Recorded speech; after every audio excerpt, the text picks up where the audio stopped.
খবর 24 সাথে আপনাকে স্বাগত। নতুন নতুন খবর জানার জন্য আমাদের চ্যানেলে চোখ রাখুন। নমস্কার দর্শক বন্ধুরা, স্বাগত আমাদের এই চ্যানেলে। পিছিয়ে গেল এসএসসি মামলার শুনানি। মঙ্গলবার সুপ্রিম কোর্টে এই মামলার শুনানি হওয়ার কথা ছিল, কিন্তু এই দিন সেই শুনানি হচ্ছে না। আদালতের নির্দেশ মতো মামলার অনেক পক্ষই সংক্ষিপ্তসার জমা দিয়েছে 4 সদস্যের নোডাল কাউন্সিলের কাছে। যারা নতুন করে মামলা করেছেন তাদের জন্য আগামী সোমবার পর্যন্ত সংক্ষিপ্তসার জমা দেওয়ার সময়সীমা বাড়ানো হয়েছে। অগস্টে শুনানি হবে কিনা তা নিয়ে এদিন দুপুর দুটোয় জানাবে বেঞ্চ।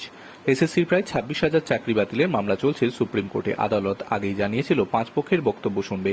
এই 5 পক্ষ হল রাজ্য এসএসসি, তদন্তকারী সংস্থা, মূল মামলাকারী এবং যাদের চাকরি বাতিল নিয়ে বিতর্ক শুরু হয়েছে।